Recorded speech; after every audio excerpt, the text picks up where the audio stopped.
In these next couple of chapters, we want to talk about a different way to animate 3D called simulation.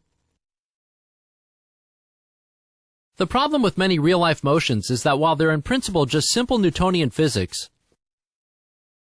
in practice it would be incredibly difficult to animate each box separately and make them interact properly.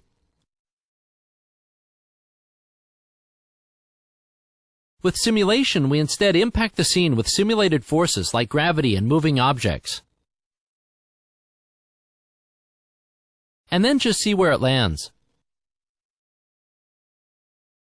which gives us a very complex result from simple input.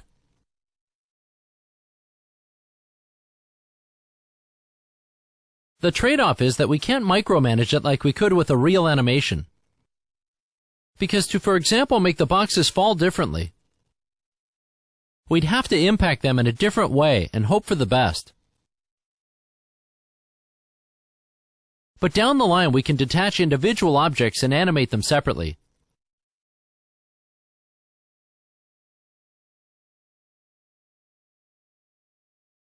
A couple of things to understand about simulation is first of all that we specifically select which objects to simulate. Out of these 6 boxes, we're only simulating 3 of them. So when the first 3 fall, the last 3 stay in the air. As far as the simulation is concerned, the other 3 objects don't exist, and simulated objects will just pass through them.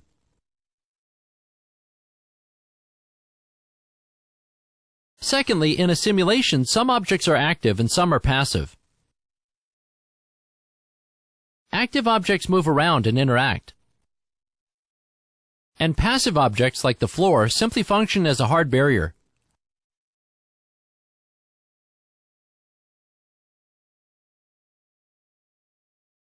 By changing objects between passive and active, it's possible to keyframe objects like regular animation, but then suddenly make them active and let the simulation control it the rest of the way out.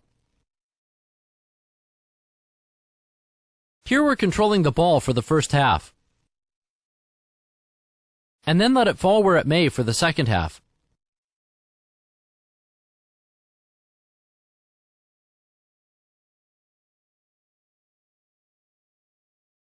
Thirdly, simulation is extremely heavy, so if we have a complicated object, animators usually build a low-poly proxy version for the simulation, and then parent the high-poly object to it.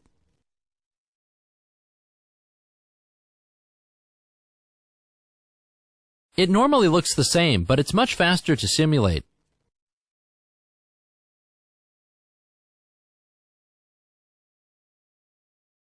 In order to control the simulation, we have a lot of forces called fields. And for physics, we're mostly just interested in gravity fields.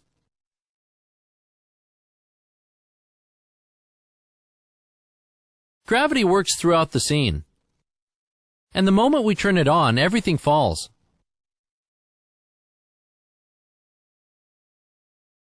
Gravity usually defaults to the Earth's gravity.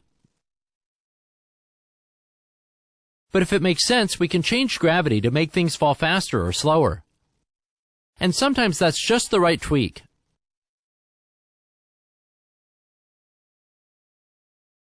Next, using dozens of extremely technical parameters, we can control how each object reacts to forces. For example, some objects can be made slippery, so other objects slide on them.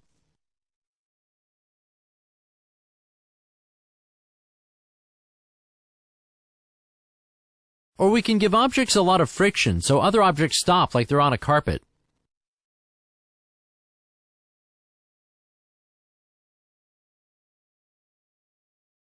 We can also control how bouncy objects are, from extremely bouncy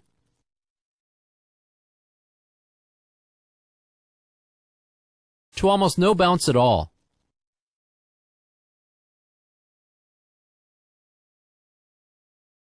And we can set how much mass each object has, so that we can, for example, make an iron ball have impact on a paper box, regardless of how big each of them are.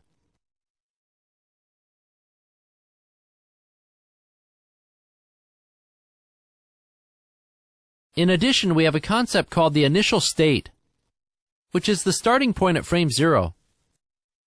And this has a lot to say in the outcome.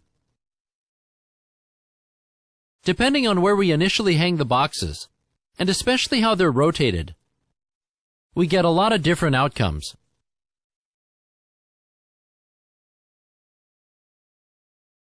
There are two primary ways of getting a simulation rolling. And the first is to make the main object passive and then keyframe it to move through the scene.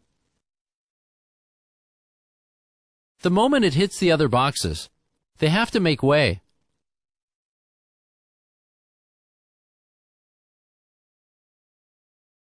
Another way is to trigger objects by manipulating their state. And what this means is that regardless of where an object thinks it's going, we can suddenly make it go at a certain speed in a certain direction. Then out of nowhere, the object suddenly starts moving. And if that happens off camera, nobody will ever know.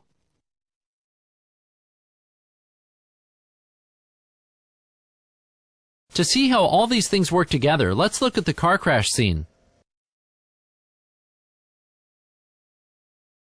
The truck and the Jaguars are extremely high polygon models. So we first of all modeled some simple proxy objects. And then the entire simulation was done with them. Since they have the same shape in every way that matters, the motion will be the same. And for the render, we just parented the real objects to the proxies and made the proxies invisible.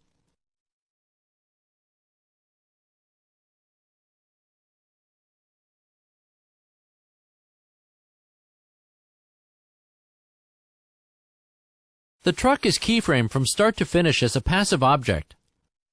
And it's only the Jaguars that are active objects. We tweaked the angle of the impact many times until we got a solution that lifted the car up into the air just right. And landed in front of the camera.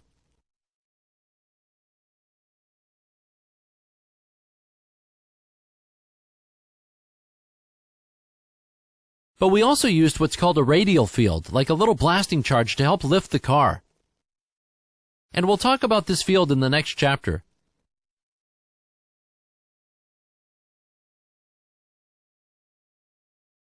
Then we've also added some large debris pieces, which appear in the air just before the truck hits, and are then just kicked forwards by the truck.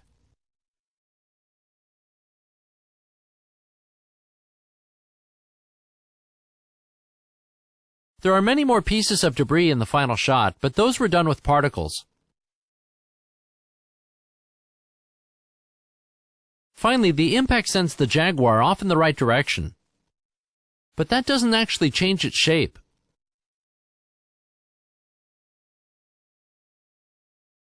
So we used a lattice deformer to warp the car.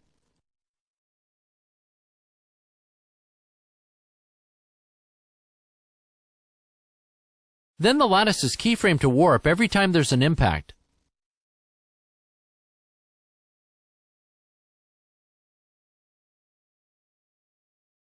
We've also keyframed the high poly truck to rotate back and forth, as if its shock absorbers are bouncing from the impact. And while it looks great, it's actually very basic keyframe animation.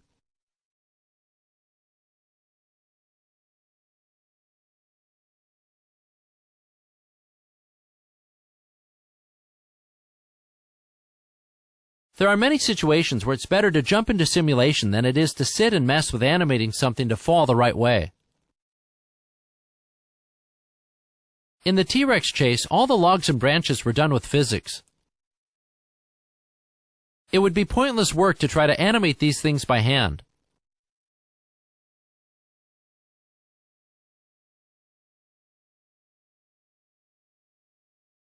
Make 3D smoke using millions of tiny polygons, because the render time would be insane.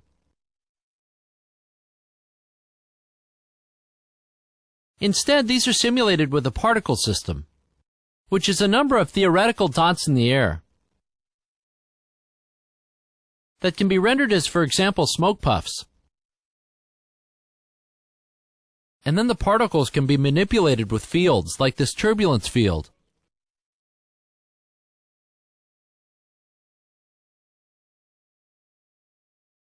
All particles come from an emitter, which spews out a set number of particles per second. Particles are then usually given an artificial size, and are then textured with a smoke texture. The illusion doesn't hold when we only use a few particles. But when we use a lot of big particles and let each particle be almost transparent, they suddenly melt together and produce very convincing smoke. Emitters come in a variety of shapes and sizes. Omni-emitters send out particles in all directions. Directional emitters send out particles in one direction like a spotlight. And volume emitters send out particles from an object. For example, to make a plume of smoke from a chimney. You can also set the overall lifetime for particles so they expire after a while. And you can set all kinds of attributes for how particles are supposed to behave over time, like change color.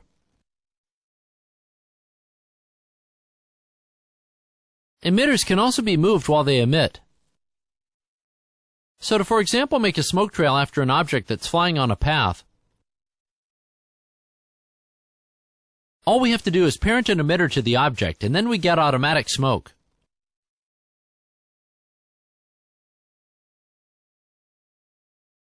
However, emitters on their own output some very boring and mathematical particles, and it's not until we use fields that we get realistic behavior.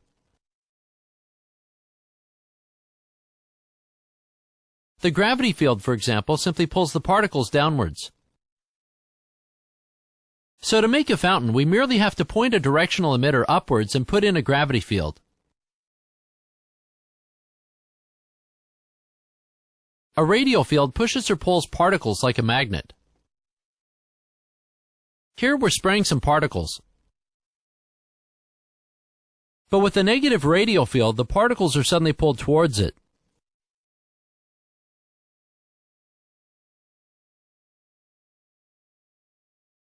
With a positive radial field, they're pushed away and scattered.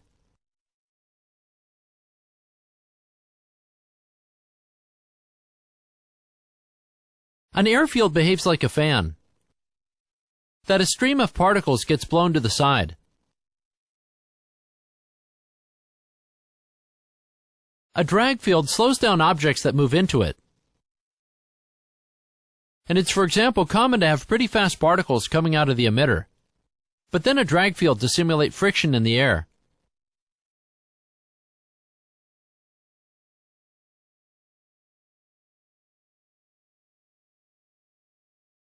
And finally, in this quick sampling, a turbulence field creates disturbances in the air. And many effects don't look right if the particles don't disperse after a while. The reason we're showing this is that the only way to change how particles behave is to change the forces that influence them.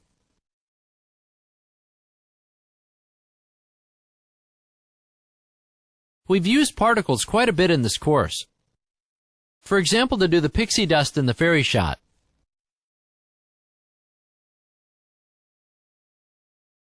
In the car crash scene, smoke comes out of the Jaguar's engine.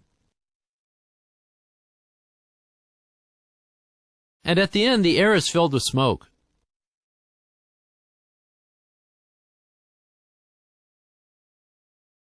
This was simply done by attaching an emitter to the bottom of the car. And then at the moment of impact, we turn the emitter on full throttle.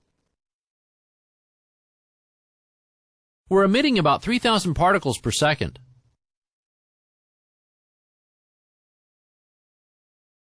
Which together make solid smoke.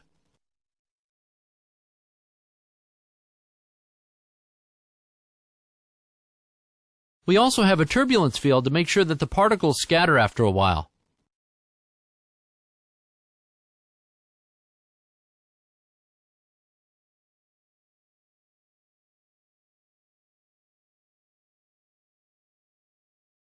In the T-Rex scene, we had a far more elaborate particle setup.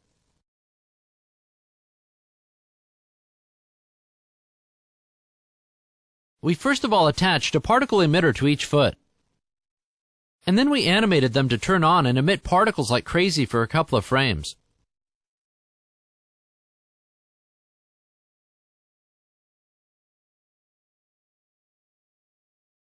To mimic real-life dust, we emit particles at a very high speed. But then we have a drag field that quickly slows the particles down and lets them hang in the air.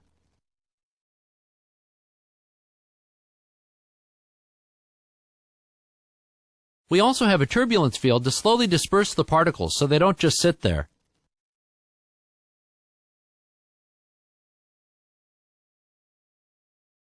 And finally, we added a nice touch that you can't really see in the final composite, which is that we have an airfield with a small radius attached to each foot, so that when it lifts up, the vacuum pulls on the particles. But as we said, it's not really visible in the final composite.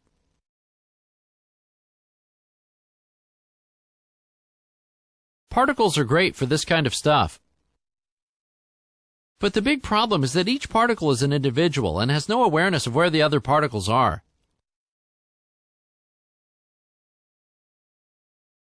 To make effects like water, particles need to push and pull on their neighbors.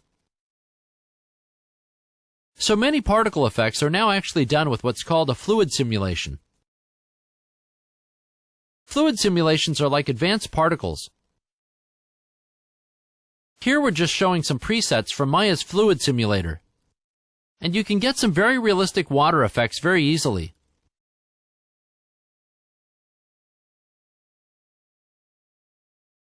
Many particle effects are in fact better done with fluids because the smoke seems more solid.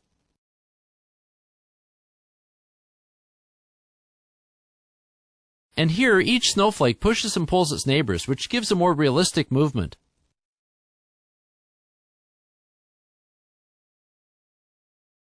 A key point in fluids is that it has actual mass, which means that it also blocks light the thicker it is.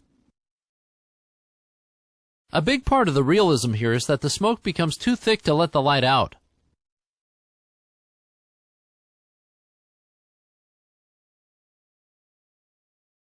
Fluids can also make very realistic fire effects, because the way flames work comes very naturally to fluids.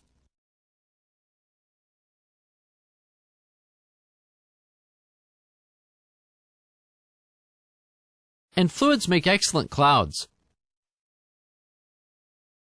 These clouds are a bit blobby, but we're looking at some clouds later that look almost real.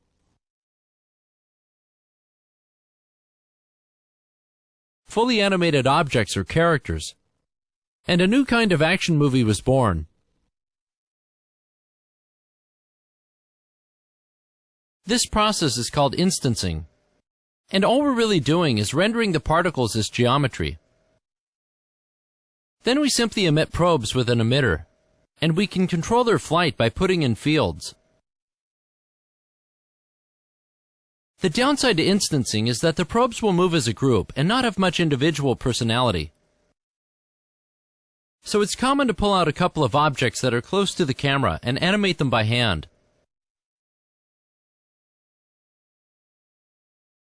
We also used instancing in the car crash shot. We felt that it was very important to shatter the Jaguar's windshield, but to do it economically we did it using particles.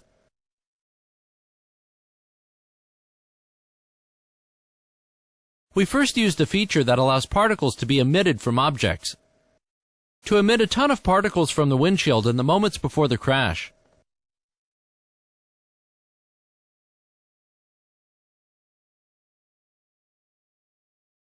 Then we built 4 or 5 different pieces of glass, instanced them to the particles, and made the computer randomize the sizes and rotations. Then when the truck hits, the glass is thrown around everywhere and also bounces on the ground. The car crash shot still looks a little 3D. But one of the main keys to realistic car crashes is to smother the scene in particles and debris.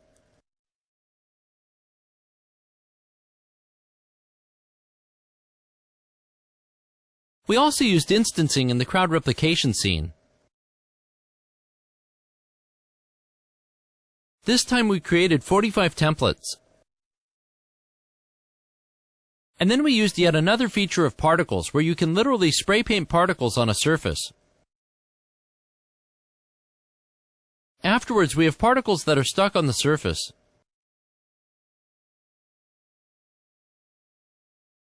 In the crowd scene, we then simply instance the 45 cells onto the particles and ask the computer to randomize the copying. And then we had crowd replication. The danger in random selection is that we might end up with identical copies of a person next to each other. But that can be fixed if it's really a problem.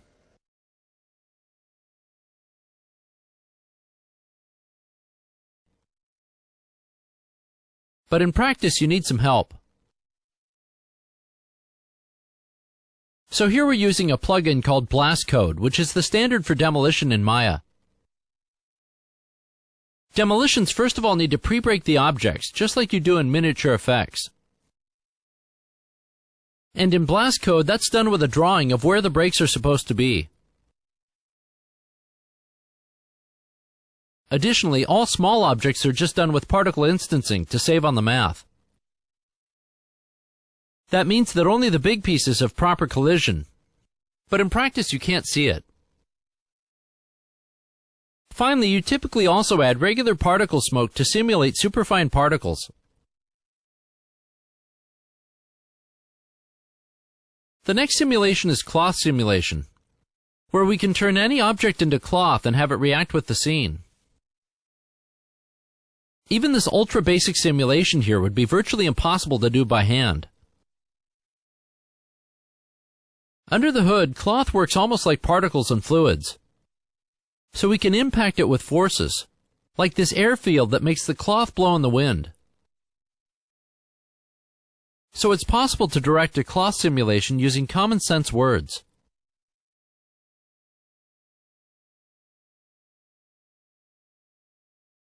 Cloth objects also have all kinds of properties like bounce, friction, and mass, or resistance to stretching or bending. And all these again do pretty much what you'd expect. The only thing that's sometimes confusing is that cloth needs to settle in before the scene actually starts. So many animations need to start 50 frames ahead of time where nothing seems to happen. But all you need to worry about is what happens after you cut into the shot.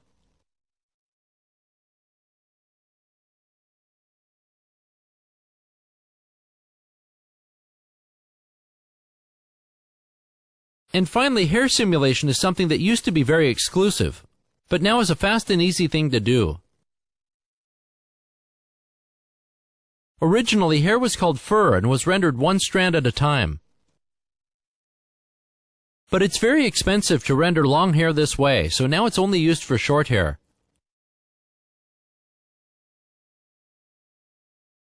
For long hair, we instead have what's called follicles with curves coming out of them. And then each curve represents a whole bunch of hair. Surprisingly, it doesn't bother you very much in the final render. And if it does, you can just make each hair bundle thinner and use more follicles. But it still renders a lot faster. It's possible to control hair extremely specifically. For example, by weaving the curves, which produces braiding. It's also possible to paint a map for which color hair each follicle produces. And each follicle can produce different length hair, which makes it possible to actually do hairstyling. Best of all, hair has physics built in, so we get automatic secondary animation when we move the character. And we can even use fields to make wind. So hair used to be very high-end, but it's now an everyday thing to do.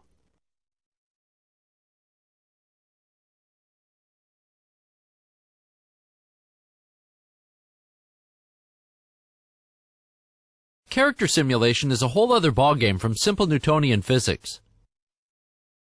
Because characters aren't just dead objects that need to fall to the ground.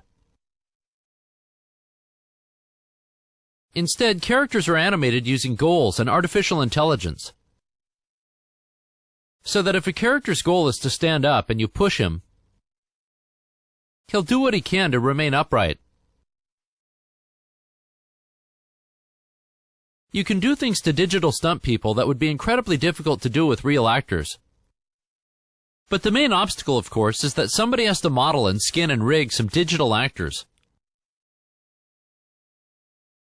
That's doable if you're on at least some sort of budget.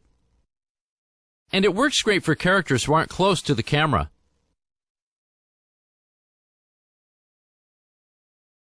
It's harder to do close-up 3D characters because the quality has to be much better.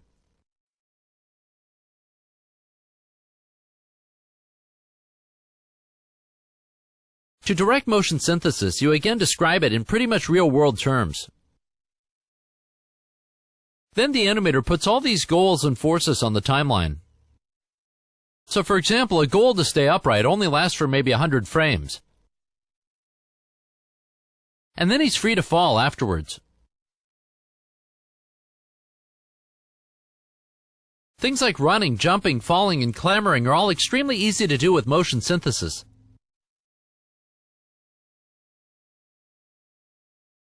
But digital stunt people aren't actors, and you shouldn't expect to be able to fully control them.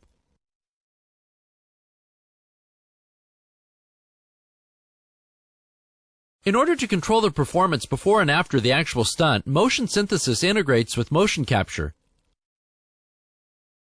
Then the first half is a motion capture or a character animation. But then we suddenly switch into simulation, and the software takes it from there.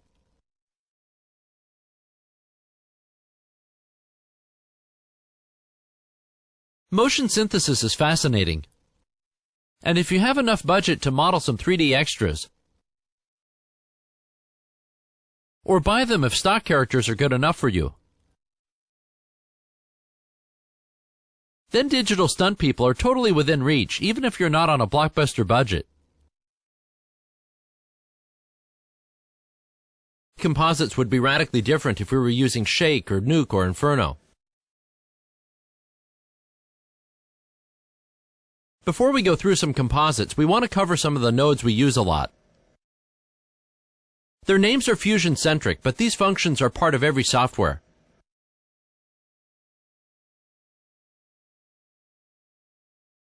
We'll assume that you already understand node-based compositing. But in any case, you know that we start with loaders that bring in footage.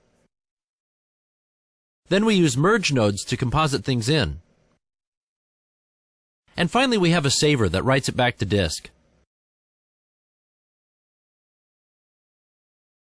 A merge node uses the alpha channel when it composites something on top. So if we have this 3D element, which comes with an alpha channel, the merge node only does something where the alpha channel is white. Live action footage doesn't come with an alpha channel, so we have to make one either by running it through a mat control node, where we manually cut things out using garbage mats, which is usually difficult,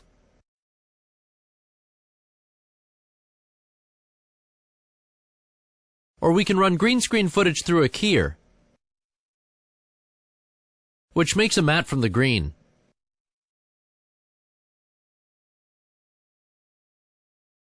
Then the merge node knows which parts to replace and which parts to keep.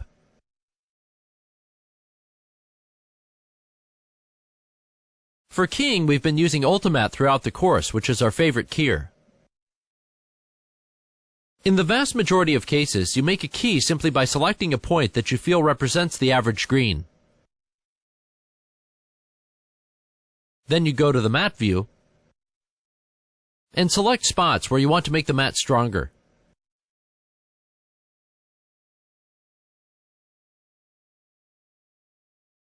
It's primarily spill that's responsible for these holes in the mat. But the problem is that the more you try to make spill areas solid, the more you torture the key.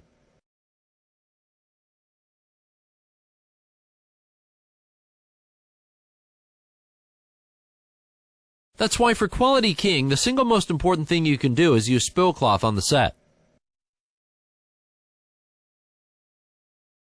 And we're completely serious, there's nothing as important.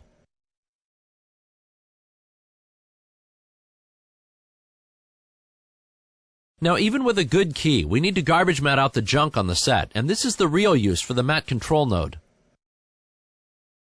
The node works by taking geometric shapes as input. And then we can paint the mat with a spline. Garbage mats by nature select the parts we want to remove. So if we look at the alpha channel, this part is now black. But we have a button to invert the mat. And now we've selected the part we want to include instead. In addition, mat control nodes let us blur mats, or expand and shrink them, or clamp them. But the less we use these tools, the better, because they always hurt the mat. But sometimes you have to.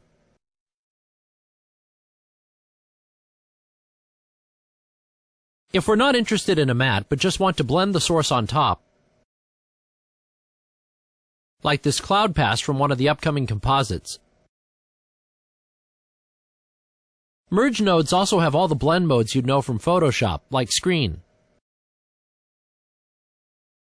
So here we're screening the clouds on top, which didn't require a mat. But as in Photoshop, nobody really knows what any of them do, except for normal and screen and multiply, so those are the ones you always use.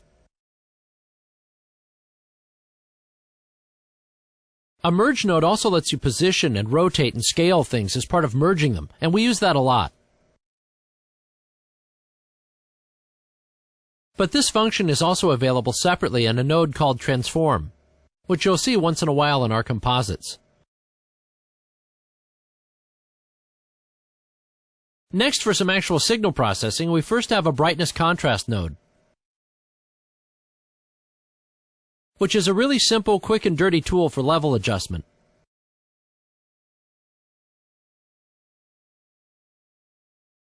Its big brother is the color corrector, which is a major tool that we use a lot. The tool does hue saturation, level and gamma adjustment, and color suppression.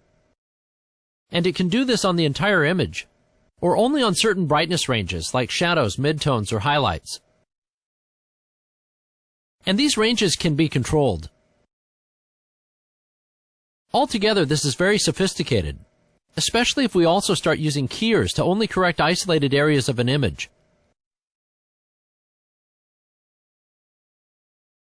Finally, in this short list, you'll often see a channel booleans node, which does channel math, and this is something you need. It has two inputs, and you can select first a math operation like multiply, add, subtract, negative, and so on.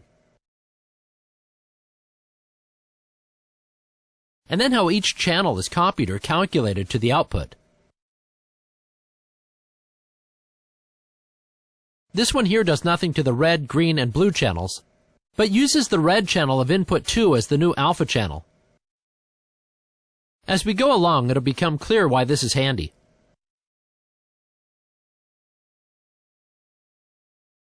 These are the most typical nodes we're using, and we'll explain any others when we get to them. So let's get started. The backmost element is the ocean and sky dome here, which is a separate pass rendered out from Maya with the airplanes and 3D clouds disabled. For an element as complex as an ocean, it's always easier to render it as a separate pass, so we can re-render it for tweaking without having to re-render everything else.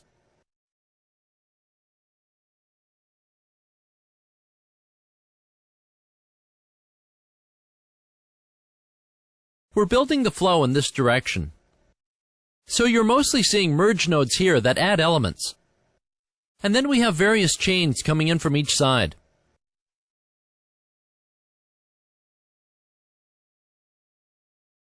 The next element we're adding is the airplane itself, which plays like this. The plane in the background is part of this pass, but if we wanted depth of field, it would have been easier to render the rear plane separately. They also come with a mat.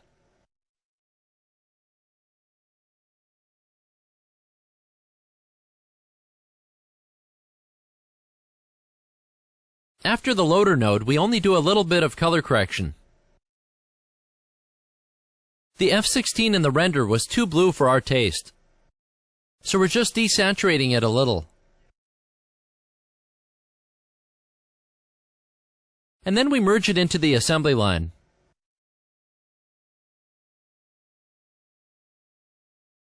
The next element is the green screen plate up here, which we've seen a few times. If you remember, we placed the image plane inside the cockpit and shot it with the final extended camera, so the size adapts perfectly.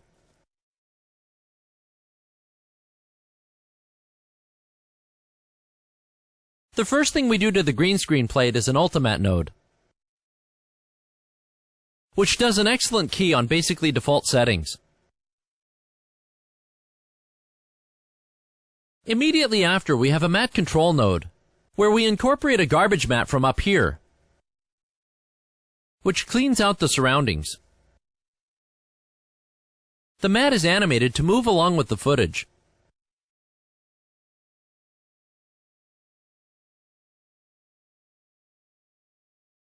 Right now, we'll disable all the other nodes in this chain, so we're only seeing the loader, the keyer, and the mat control.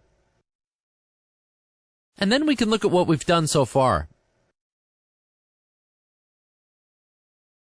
She composites fine, but she needs to be matted to stay inside the plane.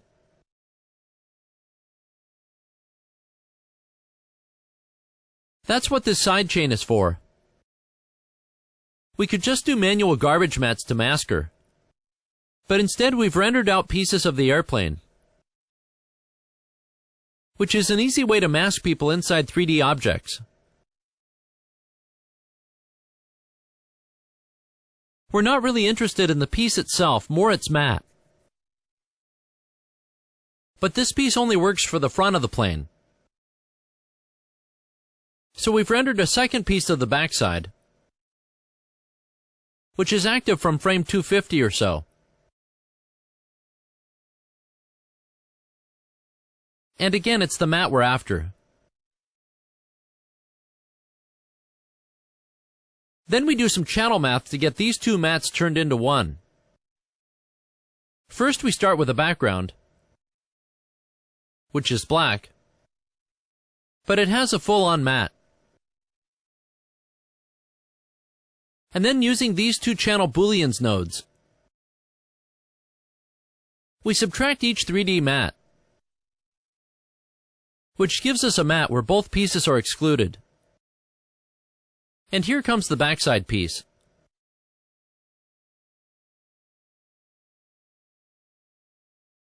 Then over here in the green screen chain, we use another channel booleans,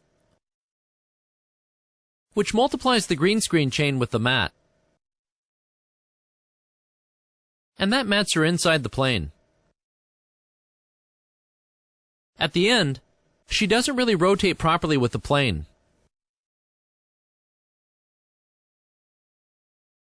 So we've added this transform node up here, which animates a rotate at the end.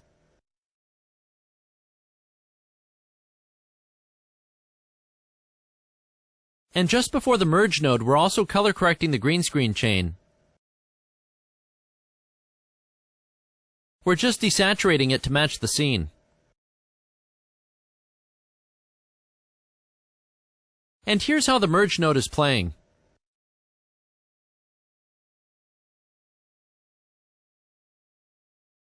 The rotate at the end is still not good enough, but somehow we can't see it as soon as she's inside the glass.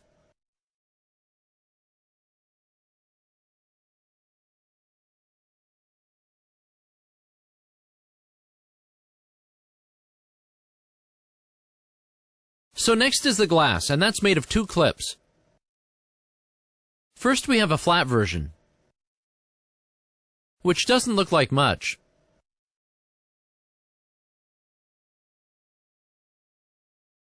But we're doing it to get the matte.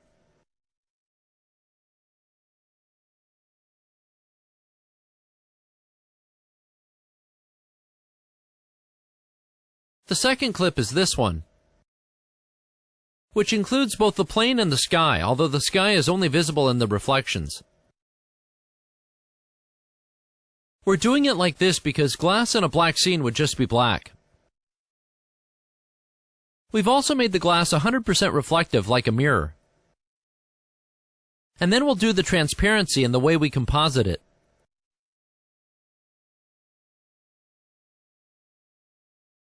So up here, the first thing we're doing is darkening the background behind the glass as a sort of tint.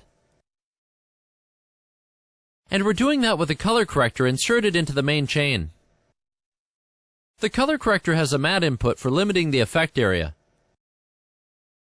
which is driven by the alpha channel from the flat version.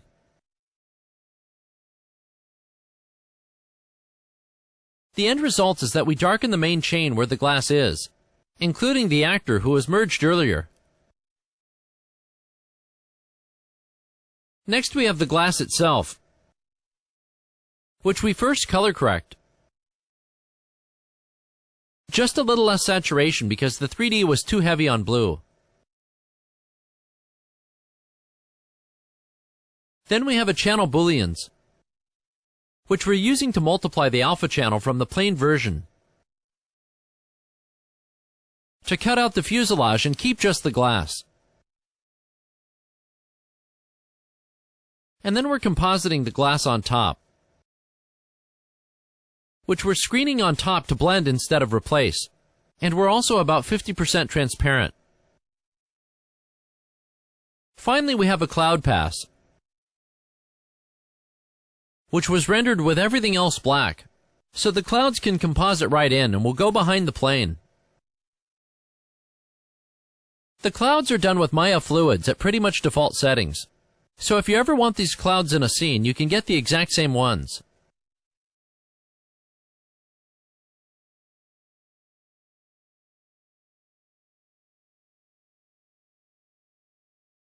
We're again screening the clouds on top to keep some transparency. And then we save the composite back to disk. And here it is.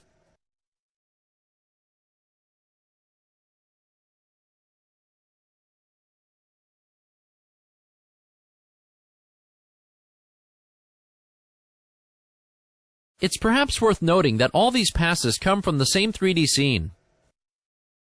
When everything was in the right place, we simply saved and rendered 7 or 8 different versions, turning things on and off. It's always easier to break a scene up into elements and tweak them separately than it is to render every element every time we have a tweak.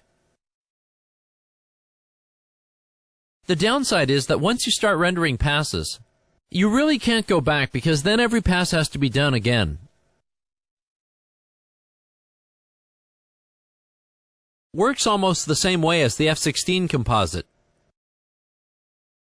We start by loading a clip down here, and then we have a main trunk that runs through here, ending in a saver over here.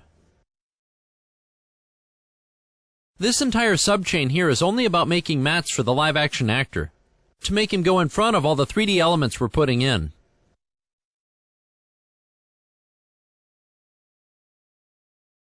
So the first element we're loading is of course the plate.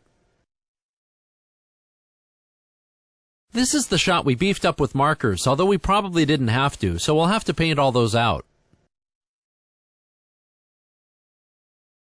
We also have a lot of 3D elements that need to go behind the buoy, so there's going to be heavy matting work.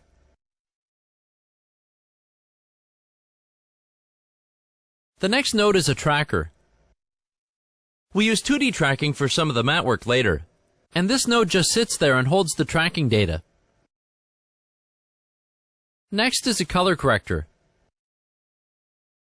which just does some basic black and white level adjustments. But then it bothered us that the sky was so burned out. So we did a sky color correction that's a little convoluted. The sky is being color corrected in this node. But then we have this side chain whose only job is to pull a matte of the sky. So the color corrector knows what to correct. So first we pull the signal here into a luma keyer, which highlights the sky but also a lot of other stuff. So next we have a matte control node and a garbage matte that restricts the matte to the upper part of the screen. We then feed that into the color corrector via a matte input. And then we're color correcting just the sky. Unfortunately, there wasn't much we could do because it quickly looked artificial. But at least it's less burned out. Next, we'll continue along the main trunk. The first element we have is a patch move to remove the markers. This element simply has pieces of ground and wood to glue on top of the markers to make them go away. The element was created in Maya, because if we already have a match move, that's a superior kind of track.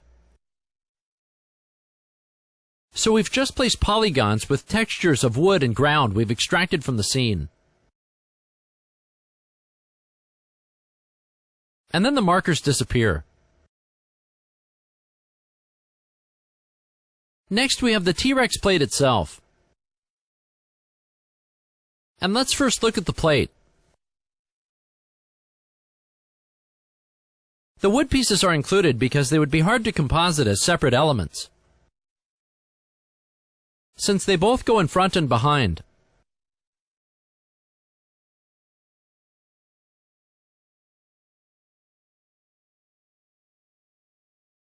Next is a color corrector with a matte input. And this is a little convoluted to look at because of a fusion quirk you don't really need to know about. But the color corrector needs to be masked with itself. The color correction results in a very bright dinosaur, and it'll become clear in just a moment why we're doing that.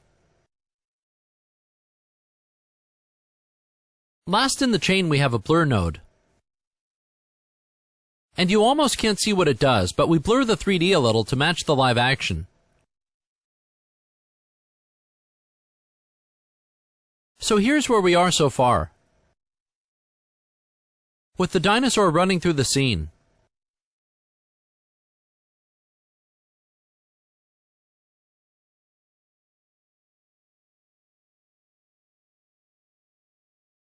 The reason we made the dinosaur so bright is that the next thing we have is an ambient occlusion pass. For this pass, we assigned an ambient occlusion shader to every object in the scene. And that means that we basically have a high-end shadow pass.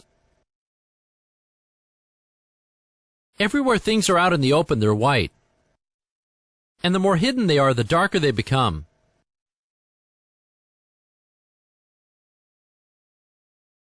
The next thing we do is blur it, like all the other 3D elements. And then in the merge node, we multiply it on top. This not only causes very soft shadows under the dinosaur and the logs, the shading of the dinosaur itself is also more realistic.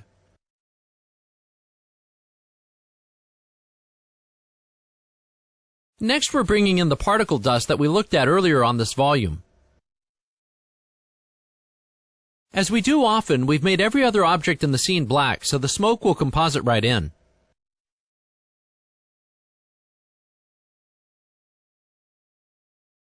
We're doing a simple color correction on the smoke to make it more yellowish. And then we're screening it on top to keep it transparent. The smoke adds a great layer of realism.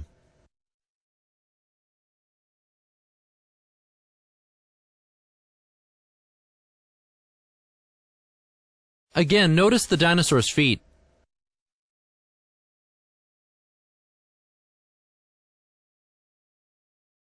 Now, there was a little thing that bothered us. which is that if you look at this bush, compositing the log on top caused the bush to go behind the log, which doesn't make sense. Rather than trying to mat the bush, we decided to make a brand new one in 3D, which we slapped on top as a distraction. And that works fine.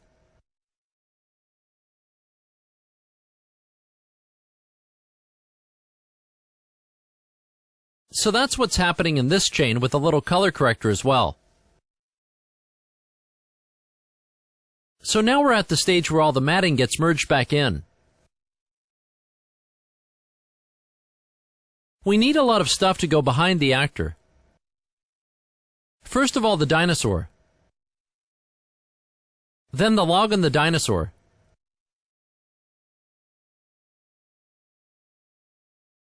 Then the dinosaur and the new branch behind the live-action tree. And finally, we need major roto work to get the dinosaur behind the boy.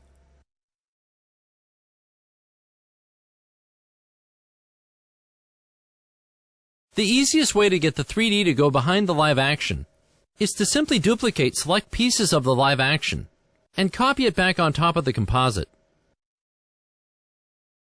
So in this side chain, we first steal the original plate right after the marker removal. And then we select a whole bunch of pieces, resulting in a patchwork of live action we can use to force it back on top.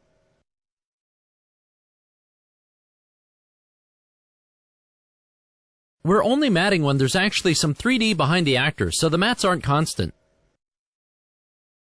We're also not necessarily trying to nail the outline of the actor except where there's 3D behind him, because it doesn't matter if we accidentally copy too much live action back on top. The tree mat was tracked in using the tracker.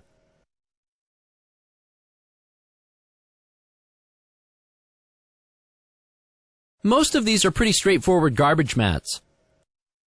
The only one that's different is this one down here.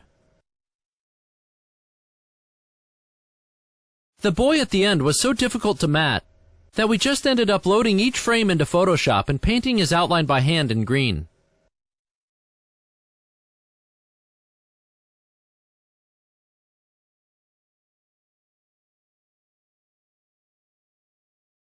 Then we feed it into a keyer. And then we have a mat of the boy. Altogether, this puts the live action back in front. But it took a full day of roto work.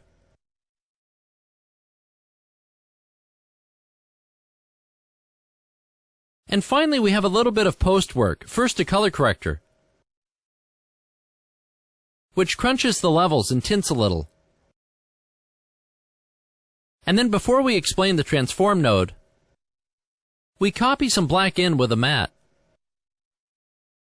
to do a letterbox. The transform node then repositions the shot vertically underneath the letterbox, which is an excellent way to basically do the camera tilt in post. After the transform, we need to reset the alpha channel, but don't worry about that. And then we save it to disk. And then here's the shot. We've already seen it many times.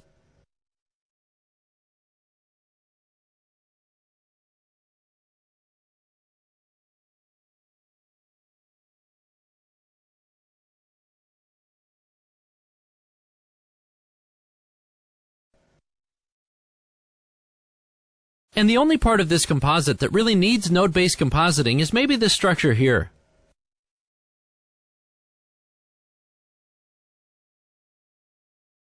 As usual, we start by loading the background plate,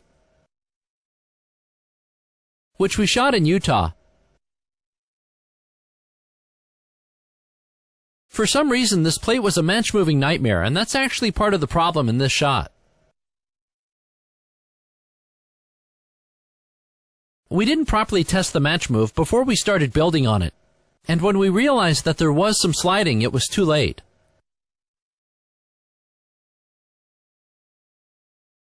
We'll get to that.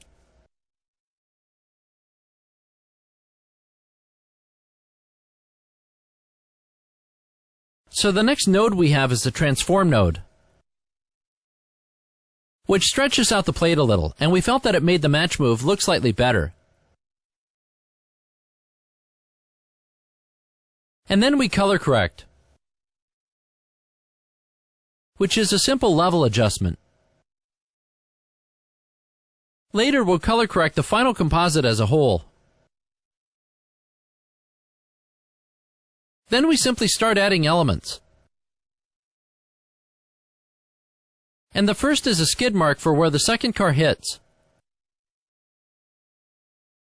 It's maybe easier to see in the alpha channel.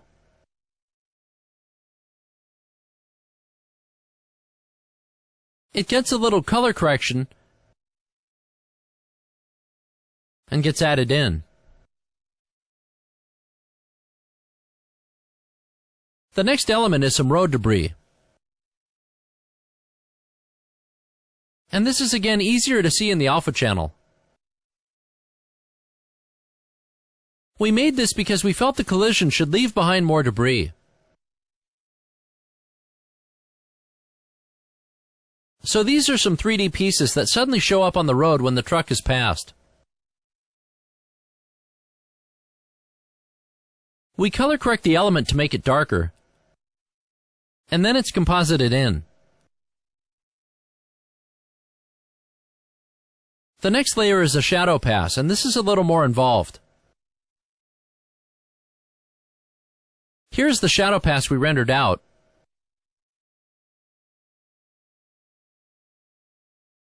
This is not an ambient occlusion pass, but an actual final gather pass. So the shadows come from the actual light in the scene, and that's why the sky and the trees are still there.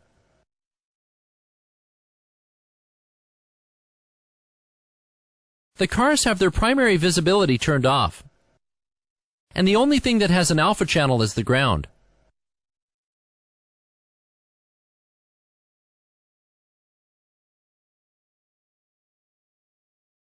Next, we color correct the shadow pass, because we just need them black and white. And then if we forget about this matte control node for a second, we copy the shadow pass onto a piece of white over here, resulting in a plate that's white except for shadows. The only thing that bothered us was the black line at the horizon. So we used the matte control node to shrink the ground matte and make a more seamless transition. These things aren't always thought out, you just sort of fudge around until it looks right. Next in this chain we use a channel booleans node to invert the shadow pass because we need a matte of where the shadows are and not where they aren't. And then we use the matte to first darken the main trunk, and then color correct it. This is two operations, because when we darken the ground, any color correction we do won't show. And then in the second color corrector, we tint the trunk based on the same matte. It's sort of hard to see, but it's there. Next we have the plate of the cars. And let's play through it first.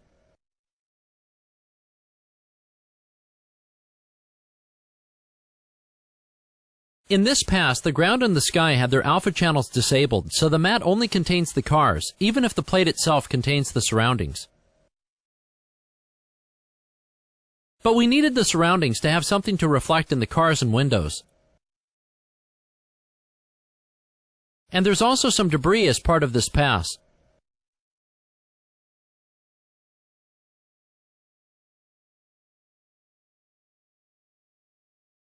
Then we color correct the cars. And we're mainly just suppressing blue and cyan, because we felt the sky reflections looked too artificial. And then we have a matte control node, where we shrink the edges of the 3D ever so slightly. The thing is that the 3D edges transition into the 3D background. And by shrinking the edges, we make them transition better into the new background. But it's a small difference. Next, we have a debris pass. And if you look at the front of the truck, we're spawning some instance particles and glass shatter at the time of impact.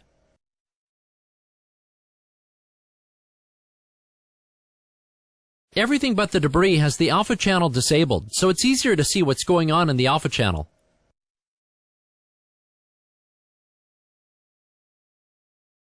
Again, we run it through some color correction to taste,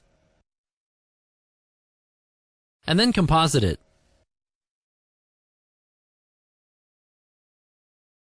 Next, we have a smoke pass, which uses particles to kick up some dust when the car skids on the ground. Everything but the dust is black, so it'll composite right in.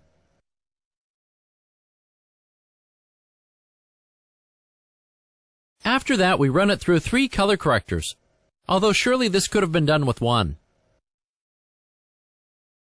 And then we composite the smoke. And finally, we have another smoke pass, which has a smoke emitter attached to the car, so we get a streak of smoke.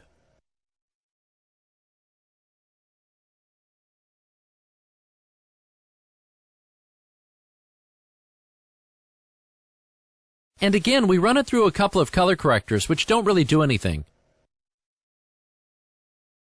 And then composite.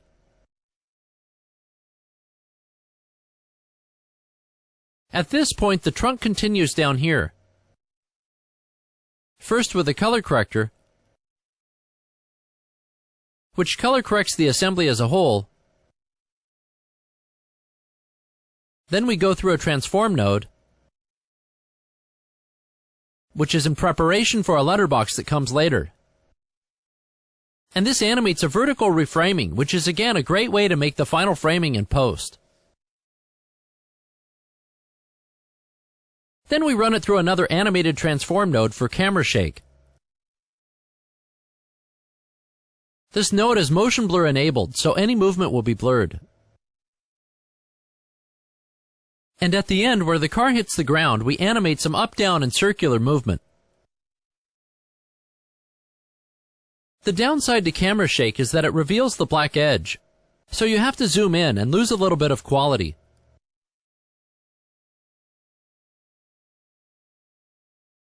Then finally we add the letterbox, and then save the shot back to disk. And then here it is.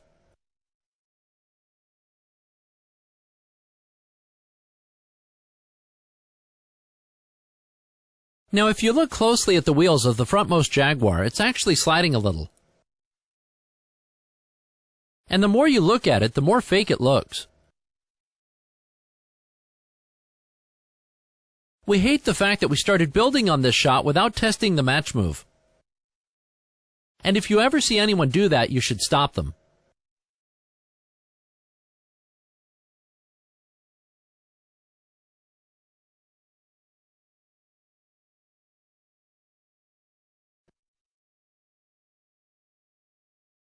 The overall structure is that the green screen plate is loaded here. And then it takes 2 paths. First this way, where we try to extract just the actor without a shadow. And then this one, where we try to extract just the shadow to color correct the ground. Starting with the character extraction, which is the path moving to the right. This is the green screen plate.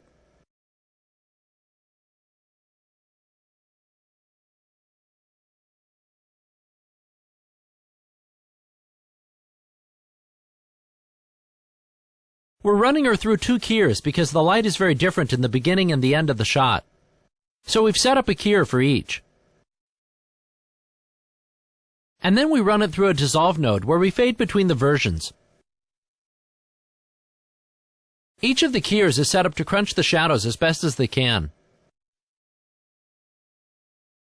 But it's not really possible to crunch them out all the way without harming the rest of the key.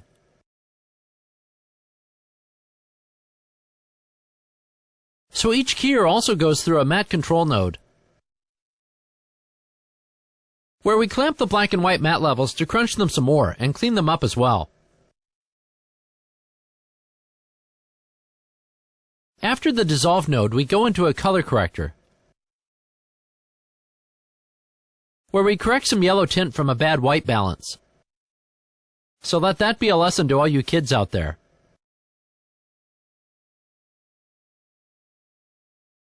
And then we go through another color corrector to add a slight blue tint to match the scene.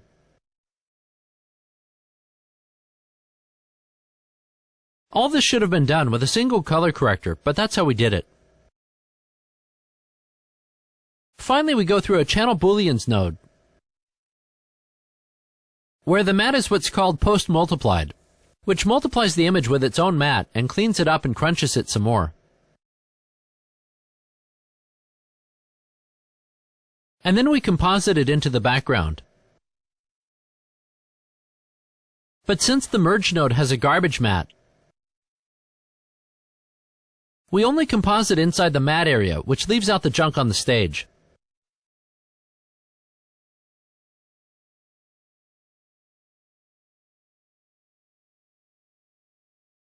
Now for the shadows. Let's start back up by the green screen loader, because we also take a second path through these two keyers. We want to extract our shadow, so the first keyer keeps the shadow, and the second one crunches it. When we subtract them from each other, we get just the shadow.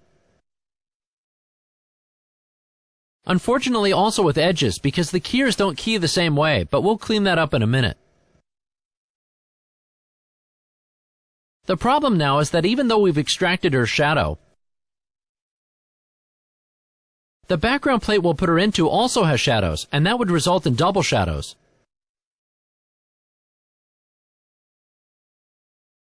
So over here, we've rendered a black and white shadow pass, which we're going to subtract from her shadows so she doesn't cast shadows where they already are.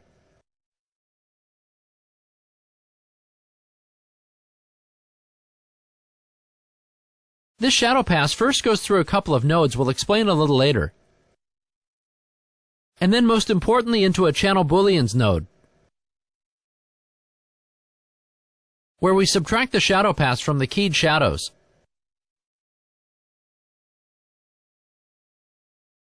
Next we go through a couple of matte control nodes, and the only purpose is to clean out the shadow area.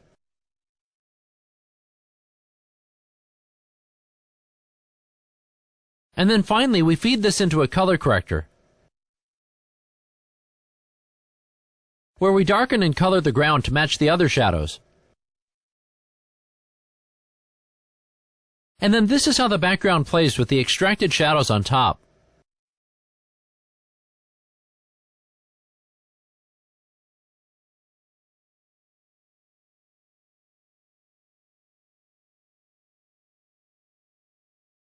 And that brings us to the glow node from before. With a pure mathematical shadow exclusion, there's actually a slight mismatch between the shadows, resulting in a white line between them. So we use the glow node to change the size of the exclusion mat to fill the gap. This is the kind of stuff you can never plan, and we didn't put in the glow node until after we saw the problem. Finally, we have a couple of crop nodes to adjust the frame size because Maya renders a little different. And then a saver over here. And here's the final shot.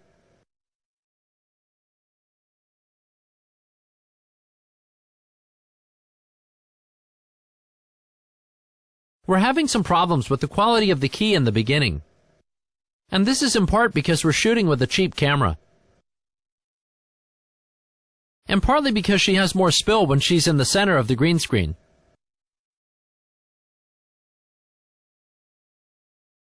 The right thing to do would be a stack of keyers to key each part separately. But we felt like this was good enough for a demo.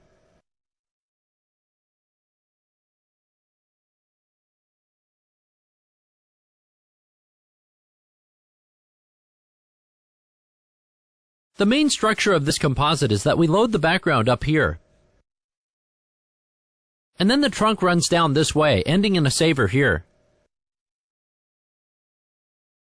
The chains coming in from the left are mostly muzzle flares, which use a lot of nodes because we're doing 3D compositing, and we'll explain what that means.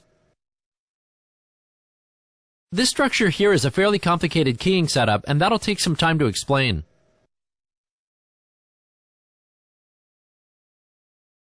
One of the main challenges in this shot is that we're really starting to feel that the green screen stage is too small. First her hand goes over the mic stand. And then it goes over the ceiling, which all has to be rotoed by hand.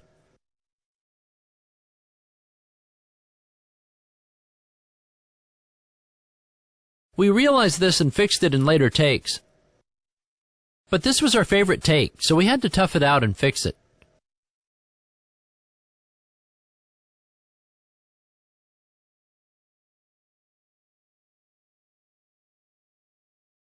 Starting at the top, we're loading the background render. And as this plays, you'll notice some flashes once in a while. These are the times she fires. And scrubbing through the footage, we decided that fires happen on frame 92, 129, 174, 219, 258, and 307.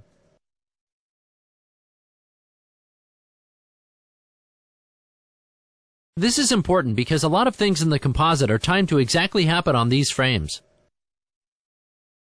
So the first order of duty was to turn a 3D light on and off for these exact frames.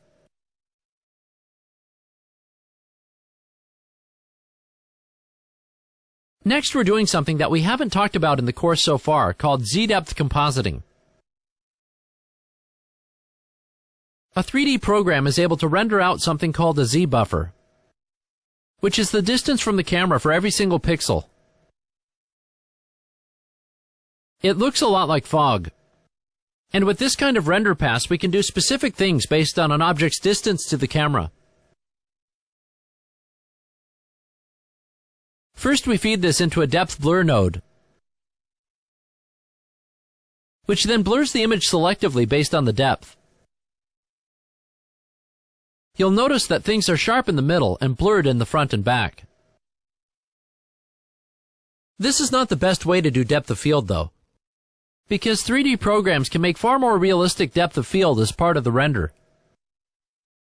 It just takes forever to render, and what we needed was simple, so we did it this way. We also used the Z-buffer to make an actual depth fog in the scene, by first running it through a brightness contrast node, which puts the fog more at the back of the room. Then in this channel booleans node, we use the fog as an alpha channel for this brownish background over here, giving us some brownish fog that increases with distance. Then we merge it in, before the blur of course. And then it looks like this. Don't ask why we did it like this, but it does give a sort of earth tone feel.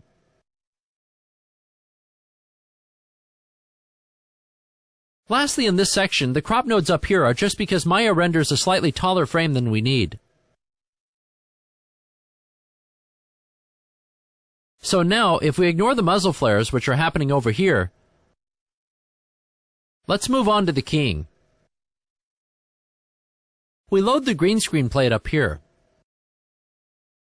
And after that we have a brightness contrast node which is disabled. We used it while we were matting to be able to see better into dark areas.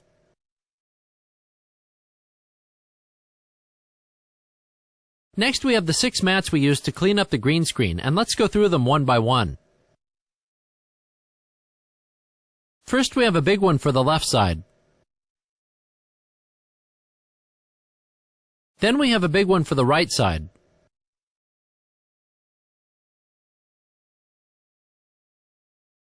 Then we have a mat that specifically paints out the mic stand.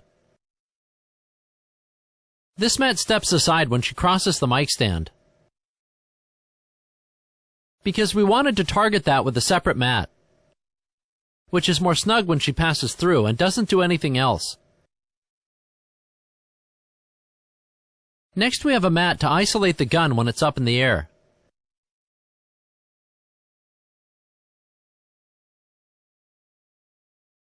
And finally, we have a mat that cleans up a couple of spots missed by the previous mat.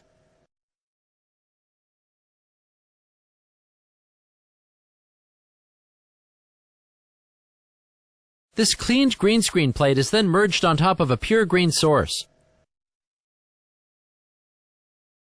in essence giving us a new green screen without the elements we removed, which is ready to be keyed.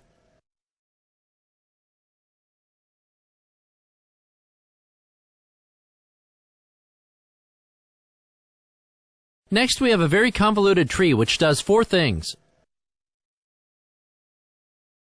First, it keys her in 2 halves, 1 keyer for the top, and 1 keyer for the feet so we can keep the contact shadows.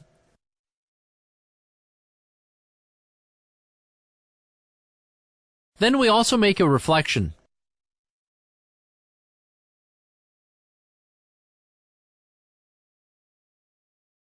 And finally, we color correct her on the gunfire frames to add some glare.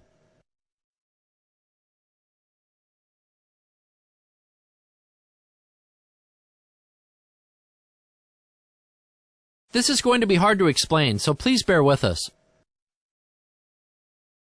The main keyer is here, and this pulls a key we generally like, except that it crunches the floor shadows too much. This key is first used for the reflection over here, where we transform it, which is simply flipping it and then animating the position.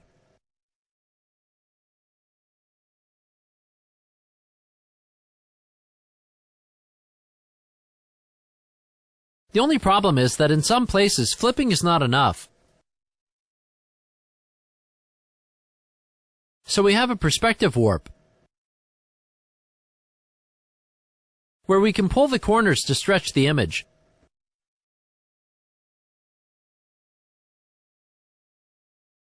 So we sort of squeeze it into place. And then finally we blur, which better matches the marble. So here's the merge node.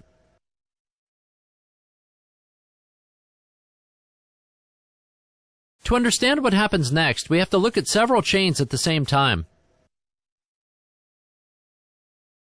First of all, we take the main key down here into a color corrector, which adjusts the levels a bit. This chain will become the top of her body.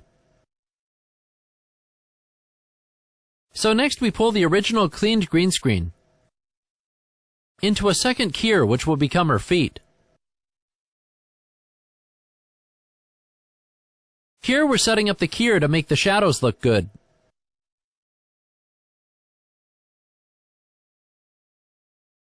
Now to separate her body into 2, we start by making a mat down here, representing the bottom of her body. And then we use this channel booleans node to remove this part from the upper body chain. At the same time, we bring the mat up here and invert it. and then multiply it with the other chain, leaving us with her feet.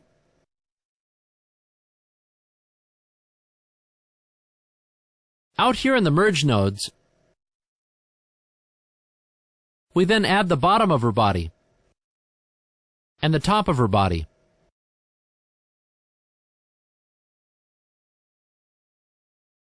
Finally, there's the gunfire glare, which we're doing with these nodes. And how it works is that we have a black image sequence where we've painted a map for the gunfire frames in Photoshop. So this image sequence is black except for 6 frames that light up.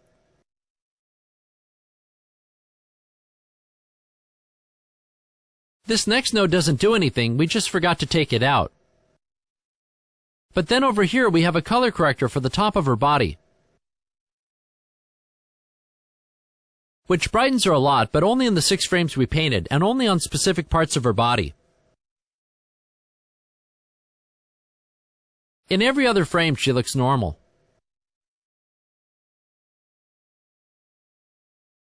So that's the body compositing, and let's play through that. On the gunfire, the 3D scene lights up, and so does her body. The only thing that's missing is the muzzle flares.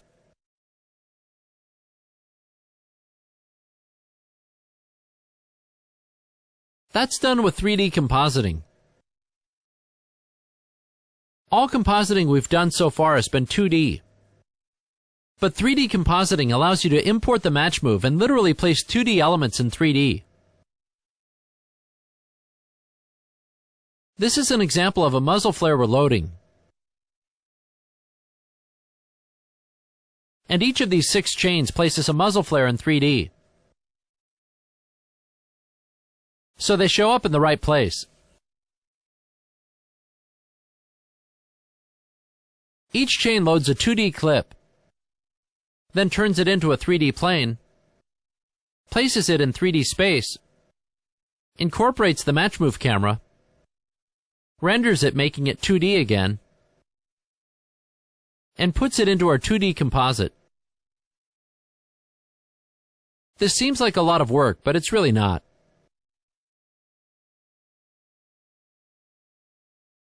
We have one more 3D chain, which is the extra who gets shot. This is a green screen plate of the director doing some fantastic acting.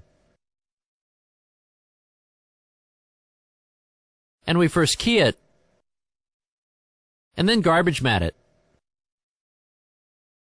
Then he's run through a 3D chain. Then a blur node to match the depth of field. And because we're using the same match move as was used for the 3D, he'll move in sync with the camera move.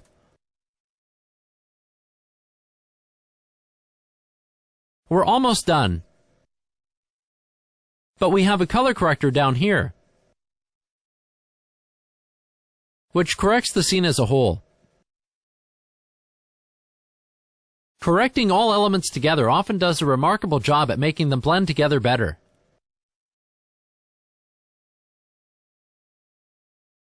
And finally we have a saver. And then here's the shot.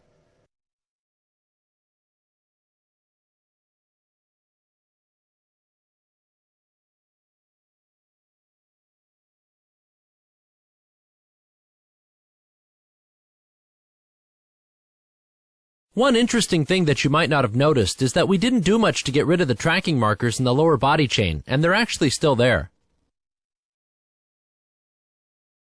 But as we said back in the marker chapters, they're much less visible on a textured floor. And this is a good example of that.